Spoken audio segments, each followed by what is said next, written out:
Hello everyone, it's Jing from Mexico, China. I'm based in the Chengdu, southwest of China. And today I'm so glad to hear and working close with my colleague Liang, and we will share some lesson on the e-commerce and the sustainable agriculture guidance principles from Mexico, China. So far, actually, Mexico, China has implemented the agriculture development for more than 5 years. So we would like to use this opportunities to share pass some the lessons for the Mexico Global. And today we have the two sessions. The first one is e-commerce case study. I will focus on these sessions, and Liang will focus on the SAGP case studies. So firstly, I would like to briefly introduce the e-commerce background in China. And in the recent 10 years, the e-commerce is very popular and hot in China, especially in urban areas. There are many people buying and selling through these online shops. The online shopping in China grows in 26% in 2006 compared with 2015. So there is extremely opportunities of this e-commerce. In fact, the e-commerce also is influencing the Euro market as well as bring the new opportunities for the small farmers in poor areas. Next session, I would like to share some the pinpoint in the market and why we need to work in the supply and demand side. What's wrong between the supply and demand side? Actually, in the supply side, in the Euro areas, for the small farmers, they are facing the big challenges. Is that it's hard to get the profitable incomes through this agriculture product planting and selling, and because there are lack of this marketing information, lack of this organization, and because the long supply chains. And we come back to the demand side in the urban areas for the ending customers. They also face some issues. Is that the ending customers, they need to spend a high price to buy the fresh and safety and good quality agriculture product. So there is a gap between the supply side and demand side. We try to fix this gaps, and we try to address these problems. And what is our response for this? For fix these gaps, and actually we increased the capacity for the small farmer, and we try to build linkage between the small farmer with the customers, and other sides, the demand side, we try to build this trust between the customers and the small farmers, and we come to the several of change for this e-commerce programs. Actually, our program team working on the several of change for the e-commerce programs. We think if the small farmer could profitable growing and packaging and shipping agricultural product and meet these needs of these online consumers, as well as successful management e-commerce, and then the small farmer could expand the marketing and expand the sales channels, therefore increase the long-term and sustainable incomes, as well as helping building the local economic ecosystems. So this is a series of change for this e-commerce programs. Next one, I want to briefly introduce the e-commerce programs. So far, we conduct these e-commerce programs in the 2015 14th. So actually we have conducted the program for more than 3 years, and we got the 3 different donors to support this e-commerce programs. And so far there are 3,389 small farmers directly involved in the e-commerce. The next one, I also would like to share some of the programs to listeners.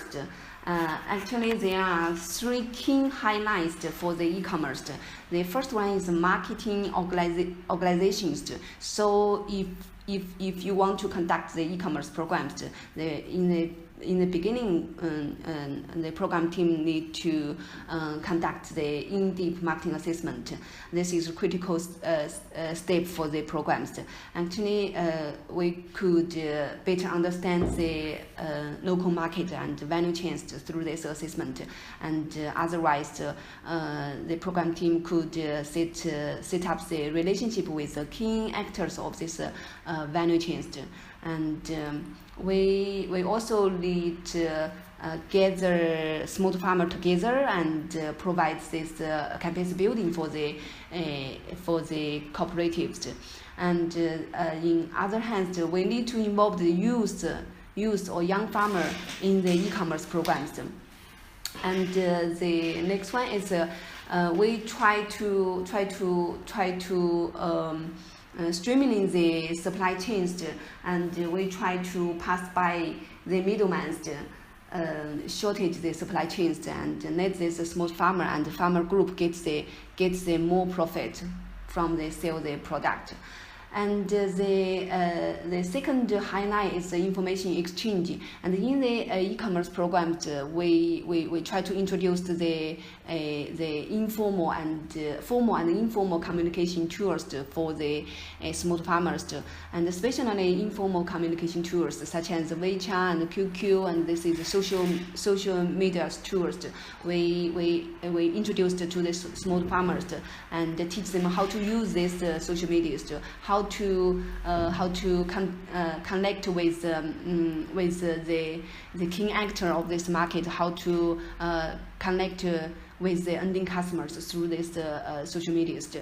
And the other hand is we created online farmer profile. Actually, this is it's highlights for the programs, because we created the farmer profile and set up and public in the online shops. The ending customers buy the food, buy the agriculture product. They could better understand who is the grocer, where the product from, and they also can understand the background of this the grocers. So the next highlights for the program is private sector engagement, and our program try to select the right company, right partner for these small farmers. And in the beginning of the program, we will make the plan of this private sector engagement, because we want to. We think if our program finished, there are some the private sector could working in the Euro market. Yeah. So the last slide, I want to share some of the recommendation from this e-commerce. Actually, we think the demonstration for to small farmer is very critical, and we program need to did some of the successful pilot and increased the interest and motivation for the small farmers, and show some of the good case studies for the small farmers. And the next one is we mentioned for the e-commerce programs, we need to involve in the youth and involved in young farmers, because in the e-commerce programs, they also need some of the basic skills, something like the computer and mobile and online skills. So if there is some youth and young farmers, it could better understand this skill. And the next one is we hope we need to the private sector engagement. We hope this crowd-in happened. and actually we hope there is more actor of this market could working in the euro market. The last one I would like to mention is that e-commerce is not the perfect solution for the every farmers. We just provide the more opportunities for small farmers. Small farmer could sell their product through the traditional channels such as the trader and the middleman. They also could sell the product by the e-commerce directly. So I think the e-commerce is just the alternatives for the small farmers. So this is my presentation on the e-commerce programs. And if you want to know more about e-commerce listener and programs detail, and please contact with me, and I would like to share more. And next one, I would like to invite Leon to introduce the sustainable agriculture guiding principles. Okay, Leon, please. Hello everyone, this is Liam. Thanks for Shijin's presentation about the e-commerce. And I'm going to present you guys the sustainable agriculture guiding principles. I have been to several locations of Mercy Corps operating, including Georgia, Uganda. I know some of your programs about the agriculture, about the food safety, food security, and different country, different region, different places with different context. And here in China, we're talking about this topic as one of our partner, Coca-Cola company, who is going to implement.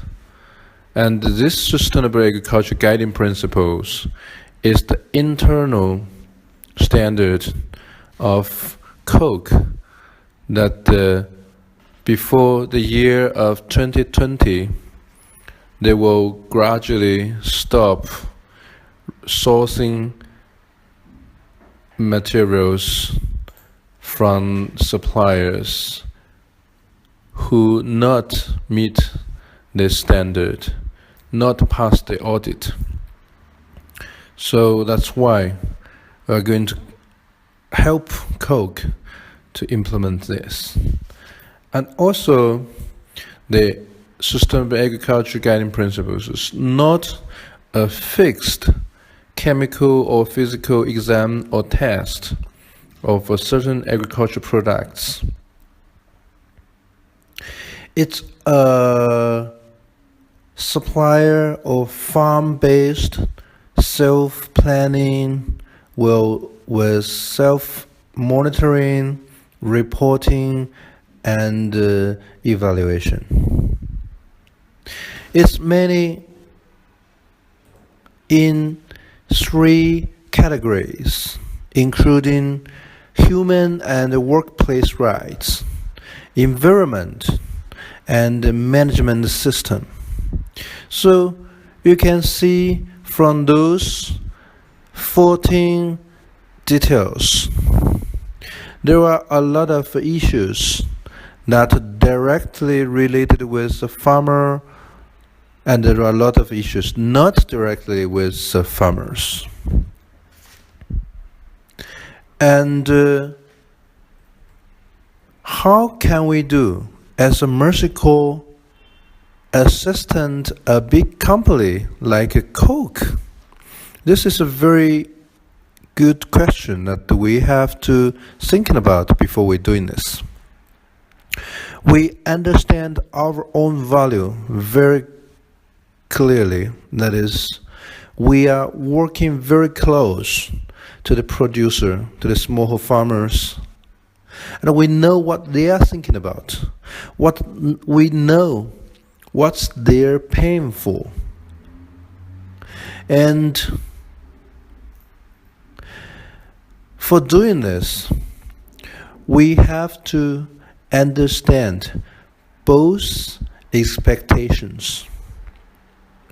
We carefully read through the Coke's 5-year strategy plan in China. We carefully read through the Coke's any news report in media. We even try to find those activities that the Coke did in CSR or shared value globally.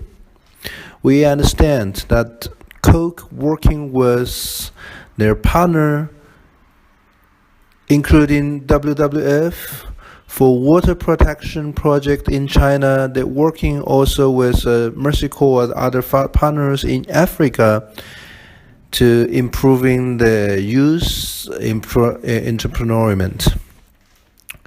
And also we understand that Coke did the charity programs in Dubai for the telephone box for migration workers.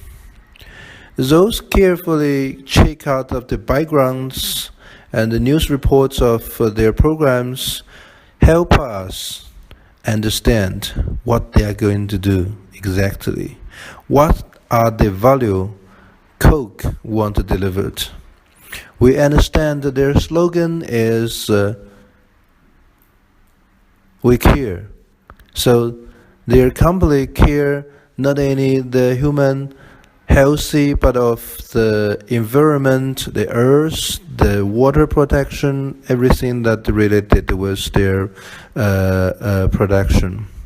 And this is to help Coke to build up their reputation worldwide. And what we're going to do is to help Coke to deliver this.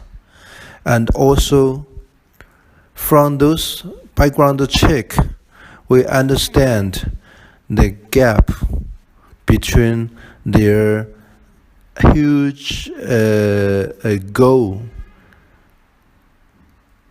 with the reality. And we read carefully of the SAGP contents, very detailed, each piece by piece. And we make scenarios. We make brainstorms to try to find out the gap between the reality.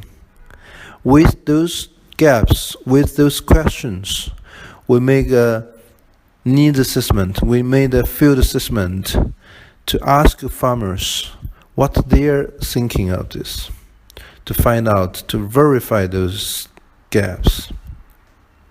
So that's why we find the key constraints of smallholder farmer adopt the SAGP are relevance and incentives. We think and we realize that the SAGP is not very much relevant to smallholder farmers. Because in China, farmers are always concerned about themselves, their families, and their incomes. They are not empowered to concern about the environment issue, the water protection issue, and the soil protection issue. And also, the incentive of implementing SAGP is not very clear.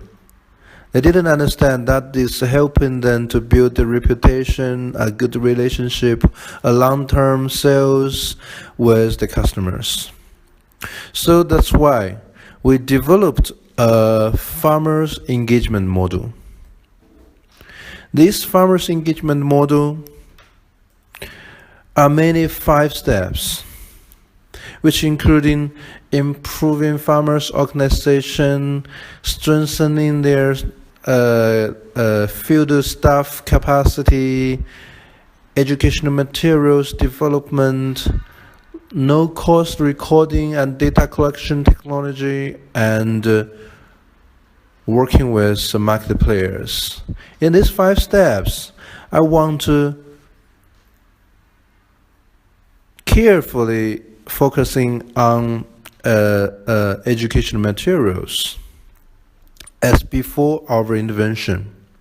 There is no any materials, no any education that developed for implementing SAGP. People didn't know how to do. There is no training curriculums. There is no anything about it. Mercyco developed a set of educational materials, including the training, including the curriculums, the calendars, and also even the staff who make a promotion, how they dress, how they behave when they're doing a SAG promotion. This is very crucial to make make a promotion and make the education to farmers about SAGP. And after our implementing of this program, we get some lessons learned. And those lessons learned are also very important for us and for people who want to implement these programs. That is to build awareness of SAGP's benefits. Because if the people didn't know the benefits of SAGP, that's not easy to implement. That looks like a very tedious standards. Even the suppliers, we need to make them understand the benefits of SAGP, why they have to achieve these standards. And also we think it's necessary to provide more technical support and also increase the awareness of SAGP among the customers. At last, it's important to show or demonstrate the SAGP achievements to give people a good evidence. So, at all, the conclusion of the program is that for the ambitious goal before 2020, Coke want 100% to achieve this goal. That among those sectors, farmers' engagement model is one of the most effective way to help to achieve that goal.